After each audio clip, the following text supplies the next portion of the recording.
You're driving home. Green light turns yellow, you slow down like you're supposed to. The car behind you lays on the horn like you just committed a crime. You didn't do anything wrong, you know that. And yet, somehow, for the next 20 minutes, that horn is still going off in your head. You replay it, you imagine what you should have said. You picture rolling down the window. By the time you get home, your jaw is tight, your mood is wrecked, and the people who actually love you get the leftover version of you, the tired, irritated version, because a stranger you'll never see again decided to lean on his horn for 3 seconds. Here's the part that should bother you. That stranger is gone. He forgot about you before he made his next turn. But you're still paying for it. You're still renting out space in your mind to a man who doesn't even know your name. That's not an overreaction. That's not being too sensitive. That's a design flaw almost every human being has, and almost nobody is taught how to fix it. There's a 2,000-year-old idea that explains exactly why this happens to you, and more importantly, exactly how to make it stop happening. Not by becoming numb, not by pretending things don't bother you, but by understanding something about your own mind that once you see it, you can't unsee. By the end of this video, a rude comment, a bad boss, a cold shoulder from someone you love, none of it will have the same grip on you that it has right now. But first, you need to understand where your peace is actually being lost, because it's probably not where you think. Welcome back to Stoic Forge Explained. Ask where ancient Stoic wisdom meets the challenges of modern life. If you're new here, this is a place for people who are tired of being controlled by things outside their control. Let's get into it. Principle 1. The event never touches you. Your verdict: does most people believe their pain comes from what happens to them? A message left unread, a comment from a coworker, a friend who didn't show up. But here's the uncomfortable truth. The event itself is neutral. It has no opinion. It doesn't walk into your life carrying an emotion and hand it to you. What actually disturbs you is the judgment you silently pass on it in less than a second, before you're even aware you did it. Picture this. You send a text to a close friend. 2 hours pass. No reply. Your mind doesn't just register no reply yet. It writes a whole story. They're ignoring me. Did I do something wrong? Maybe they don't care about me the way I thought. None of that came from the phone. None of it came from your friend. It came from the verdict your mind attached to an empty screen. This is the hidden mistake almost everyone makes, treating the interpretation as if it were the fact. The Stoics called this confusing what is up to us with what is not. The silence is not up to you. The meaning you assign to it is entirely up to you. Epictetus taught something that still holds up today. It is not events that disturb people, but the opinions they form about those events. That single distinction is the foundation for everything else in this video, so hold on to it. Here's a practical exercise. The next time something stings, pause and ask yourself one question. What actually happened, in plain facts, with no story attached? Strip away the interpretation. You'll often find the raw event is far smaller than the emotional weight you gave it. Once you can separate the event from your verdict on it, you gain something most people never get, a gap. And in that gap is where your peace either survives or gets destroyed. Which brings us to what happens inside that gap. Principle 2. The space between trigger and reaction is the only territory you actually own. You don't control who cuts you off in traffic. You don't control who criticizes your work in a meeting. You don't control what your family says at dinner. But there's a narrow window most people sprint straight through without noticing it exists. Think of the last time someone said something that hurt you. Between the moment they spoke and the moment you snapped back, there was a gap, maybe half a second. In that half second, you had a choice. Most people never feel the choice because they're moving too fast emotionally to notice it's there. Here's what commonly happens instead. Someone insults you in a group chat. Your thumbs are typing a response before your brain has even finished processing what was said. You fire it off. 10 minutes later, you're not even angry at them anymore. You're anxious about what you just sent. The hidden mistake is treating that gap as if it doesn't exist, as if reaction is automatic and mandatory. It isn't. Reaction feels instant because you've never practiced slowing it down.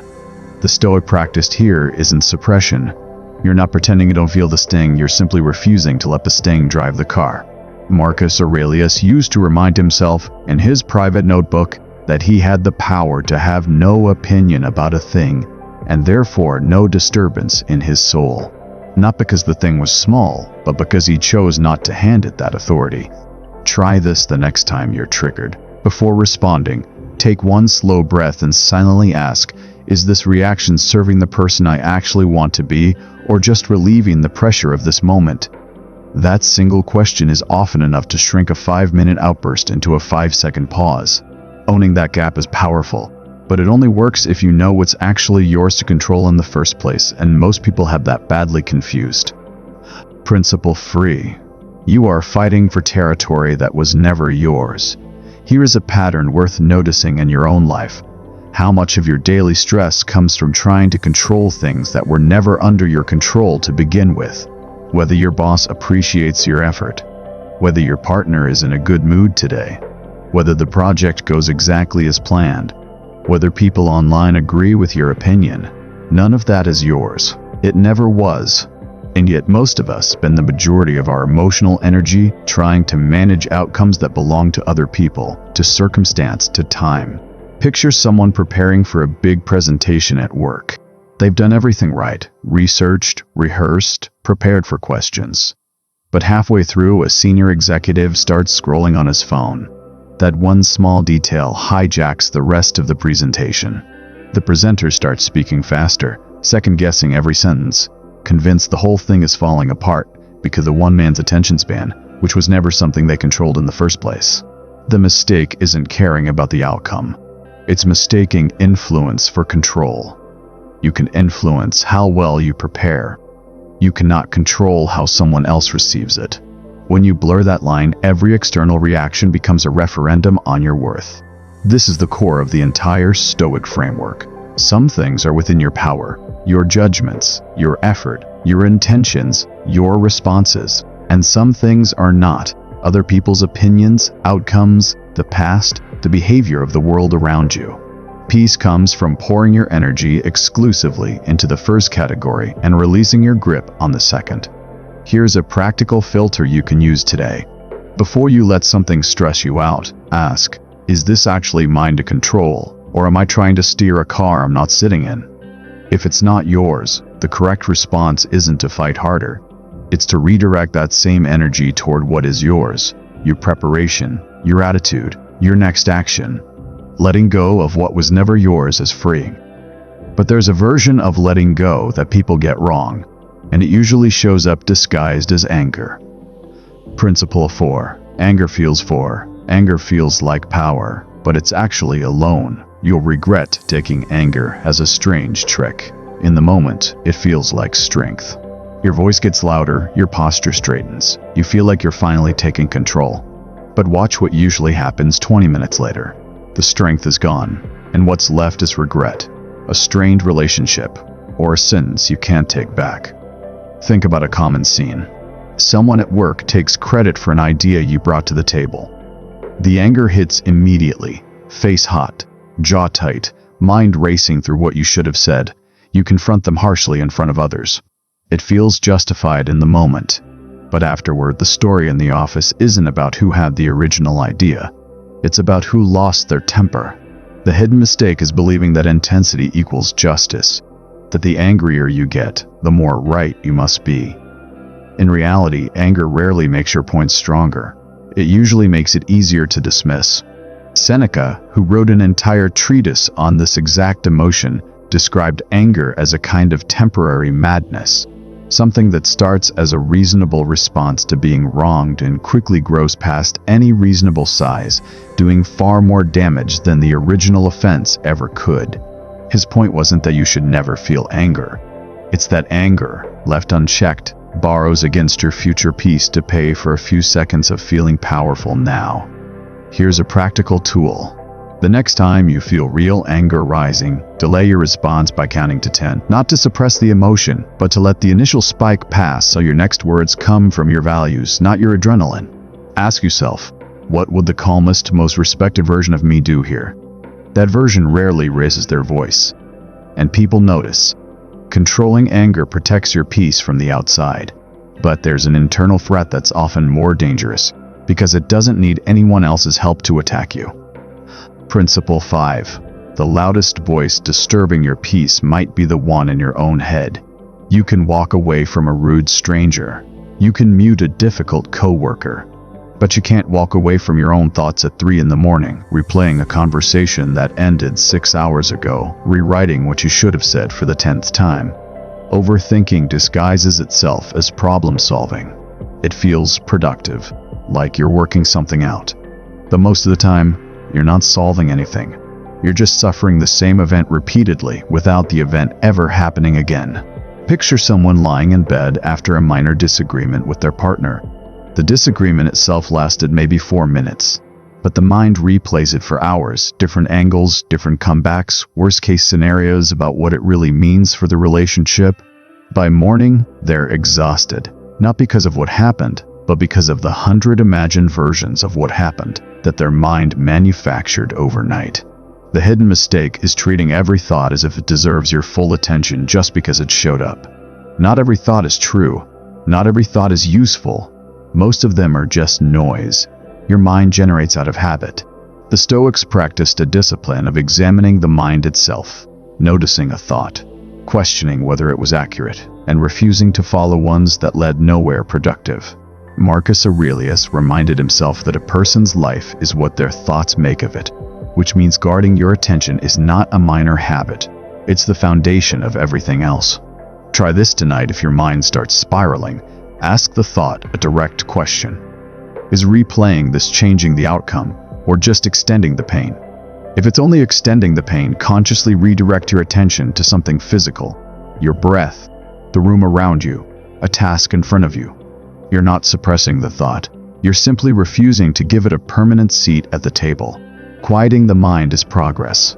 But real peace requires something deeper than quiet thoughts. It requires knowing who you are, regardless of what anyone thinks of you. Principle 6. Your peace is being rented out to people who haven't paid for it. Here's a question worth sitting with. How much of your daily emotional state is actually decided by other people's opinions of you? A cold response from a friend, a critical comment under something you posted, a family member who disapproves of a decision you made. For many people, their entire mood is being quietly controlled by a committee of other people's approval, a committee they never agreed to serve. Picture someone who works hard on a personal project and finally shares it publicly. 98 people respond with encouragement. 2 people leave harsh, dismissive comments. Guess which 2 comments they think about for the rest of the week. The hidden mistake is giving other people's opinions the authority to define your worth, when most of those opinions are formed in seconds by people who don't know your effort, your intentions, or your story. Epictetus made a sharp distinction here. Your reputation, in the eyes of others, is not actually yours. It belongs to them. It lives in their minds, shaped by their own moods, biases, and limitations, not by the truth of who you are.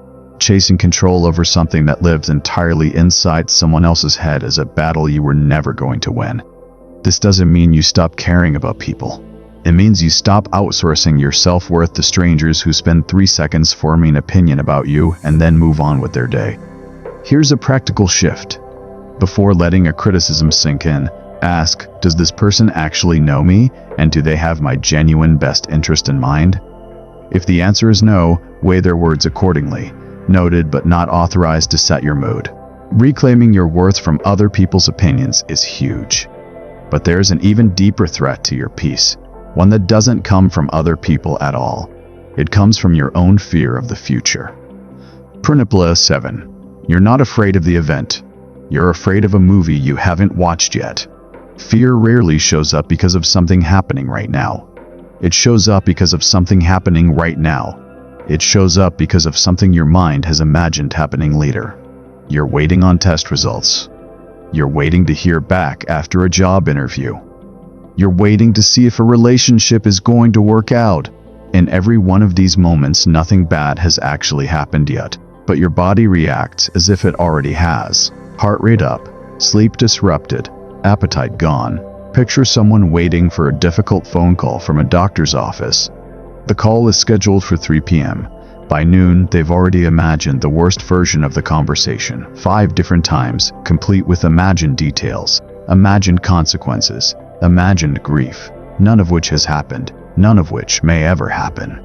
The hidden mistake is treating an imagined future as if it were a current fact. Your nervous system can't always tell the difference between a real threat and a vividly imagined one, which means undisciplined imagination can cause real suffering over events that never occur. The Stoics had a specific practice for this, deliberately, calmly picturing the worst realistic outcome, not to spiral, but to strip it of its power. Seneca wrote to a friend that suffering is often more frequent in imagination than in reality, and that we often suffer more from imagining a hardship than from actually facing it. When you look directly at the worst-case scenario with a clear head, you usually find it's survivable, and that clarity is far calmer than the vague dread you were carrying before. Here's a practical exercise. When fear about the future rises, sit down and write out the actual worst realistic outcome. Then write one sentence about how you would handle it if it happened. Most people discover the fear was bigger than the fear's actual object. The unknown is what fuels anxiety. Naming the known worst case often shrinks it down to something manageable. Facing your fears honestly builds real courage. But there's one final piece, because knowing all of this intellectually and actually living it are two very different things. Brintaplem. Penis as 8. Peace isn't a feeling you find. It's a muscle you build through repetition. Here's something nobody tells you at the start of this journey. You will not read one video, understand these principles, and suddenly become unshakable. That's not how it works, and anyone who promises instant transformation is lying to you. The people who seem calm under pressure, who don't get rattled by insults or setbacks, aren't naturally wired differently than you.